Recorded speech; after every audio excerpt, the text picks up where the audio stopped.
श्री हरि। हनुमान जी की कथा तो राम भक्ति की गाथा संसार भर में गाई जाती है और लक्ष्मण जी की भक्ति भी अद्भुत है। लक्ष्मण जी की कथा के बिना श्री राम जी की कथा पूर्ण नहीं होती है। एक बार अगस्त मुनि अयोध्या आए और लंका का युद्ध का प्रसंग छिड़ गया। भगवान श्री राम ने बताया कि उन्होंने कैसे रावण, कुंभकर्ण जैसे प्रचंड वीरों का वध किया और लक्ष्मण ने भी इंद्रजीत और अधिकाय जैसे शक्तिशाली असुरों को मारा। तब ऋषि अगस्त मुनि बोले, श्री राम, बेशक तुमने रावण, कुंभकर्ण और प्रचंड वीर को मारा, लेकिन सबसे बड़ा वीर तो मेघनाद ही था। उसके अंतरिक्ष में स्थित होकर इंद्र से युद्ध किया था और बांधकर लंका ले आया था। ब्रह्मा ने इंद्रजीत से दान के रूप में इंद्र को मांगा, तब इंद्र मुक्त हुए थे। लक्ष्मण ने उसका वध किया, इसलिए वो सबसे बड़ा योद्धा हुआ। श्री रामचंद्र जी को आश्चर्य हुआ, लेकिन भाई की वीरता के प्रशंसा से वे खुश थे। फिर भी उनके मन में जिज्ञासा पैदा हुई, आखिर अगस्त मुनि ने ऐसा क्यों कहा कि इंद्रजीत का वध रावण से ज्यादा मुश्किल था।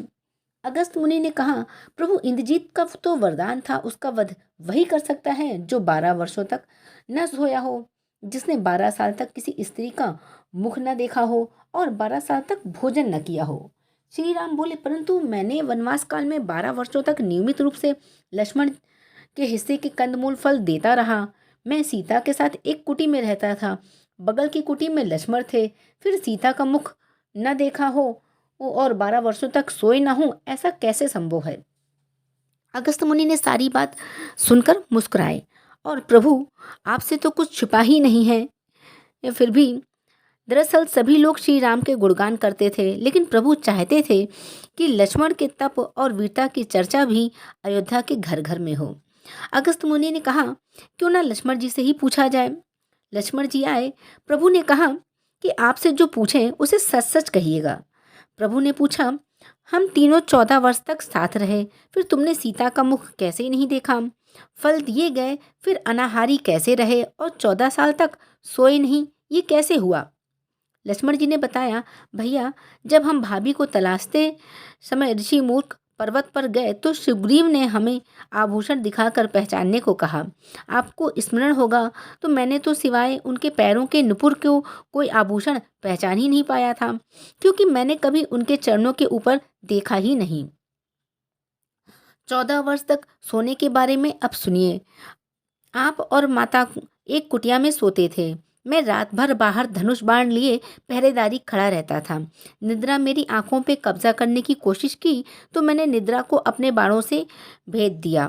निद्रा ने हार कर कहा, 14 साल तक मुझे स्पर्श नहीं करेगी, लेकिन लेकिन जब श्री राम का अयोध्या में राज्याभिषेक हो रहा होगा और मैं उनके पीछे सेवक की तरह छत्र लिए खड़ा रहूंगा, तब वह मुझे घेरेगी। आपको याद होगा कि राज्याभिषेक के समय मेरे हाथ से छत्र गिर गया था। अब मैं 14 साल अनाहार कैसे रहा। मैं जो फल फूल लाता था, आप उसके 3 भाग करते थे। एक भाग देकर मुझसे कहते, लक्ष्मण, फल रख लो। आपने कभी फल खाने को नहीं कहा, फिर बिना आपकी आज्ञा से मैं उसे कैसे खाता। मैंने उन्हें संभाल कर रख दिया। सभी फल उसी कुटिया में अभी भी रखे होंगे।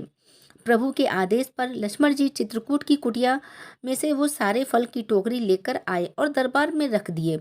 फलों की गिनती हुई तो 7 दिन के हिस्से के फल नहीं थे। प्रभु ने कहा, इसका अर्थ है तुमने 7 दिन तो आहार लिया था।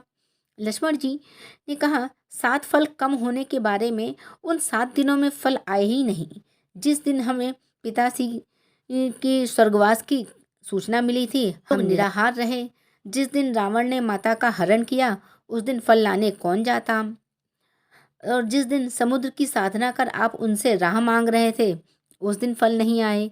जिस दिन आपने इंद्रजीत के नागपाश में बंद कर दिन भर अचेत रहे, उस दिन भी नहीं आए।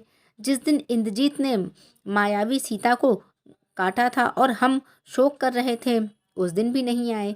जिस दिन रावण ने मुझे शक्ति मारी थी और जिस दिन आपने रावण का वध किया था, इन दिनों हम भोजन की सुधि कहाँ थी। विश्वामित्र मुनि से मैंने एक अतिरिक्त विद्या ज्ञान लिया था, बिना आहार के जीने की विद्या। उसके प्रयोग से मैं 14 साल तक अपने भूख को नियंत्रण कर सका, जिसके द्वारा इंद्रजीत मारा गया। भगवान श्री राम ने लक्ष्मण जी की तपस्या के बारे में सुनकर उन्हें हृदय से लगा लिया। तो आप सबको भी ये कहानी अच्छी लगी होगी। अच्छी लगी हो तो कमेंट सेक्शन में लिख के ज़रूर बताइएगा। जय श्री हरि।